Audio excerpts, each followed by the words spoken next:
Okay, let's look at another thing I can do, which is to adjust the size and position of a given video clip. I have to be careful with this because if I adjust it, sometimes it can be noticeable because I'm shooting at a certain screen dimension or size.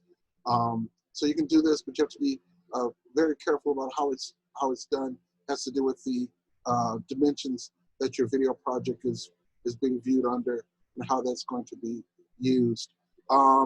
And then I'm going to put it together some numbers for you as far as what size and dimensions to use for your project. But right now, let's go on in. Let me show you how this works. So I'm in my Premiere project, and it's the one we've been working with, the class project. I'm going to grab this and drag this clip directly onto the timeline, and I can scrub through it. So we've already looked at how I can come up here and I can look at the effects panel, and I can modify the clip up here. And at the top, you'll see that there's some buttons here for position and scale.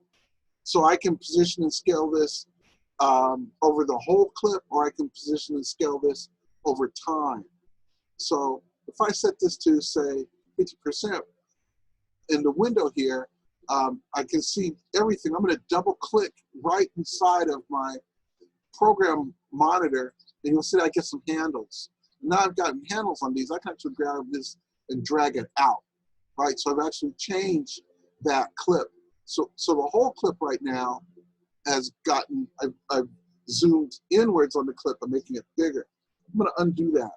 So I can actually do that over time, right? So if you're careful with this, but I can do stuff like this. So if I come over here and I set the position and set the scale and then double click, I'm going to move it over and then drag out.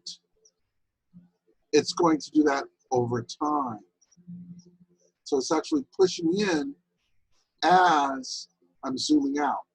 So the idea is that I can transition these elements. So I just set an in and an out point with my keyframes, and this allows me to, I can take a piece of video and push it inwards or outwards. I can also do this with static shots, like a photograph or still, which we're going to do later.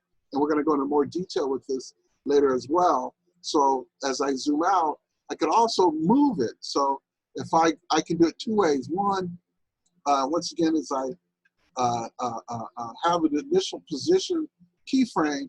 So if I drag on my clip and then click on the, I can actually enter in a numeric, or I can just click and drag like so, and that's going to transition over time as well. And you'll see that what I've done here is set it to fit. You can see it pushing in, is that I have applied some adjustments to the position and the scale, and I've done it over time. And I can do that with rotation. I can do that with opacity. I can do that with position. I can do that with scale. I can do that with video. And I can do that with stills.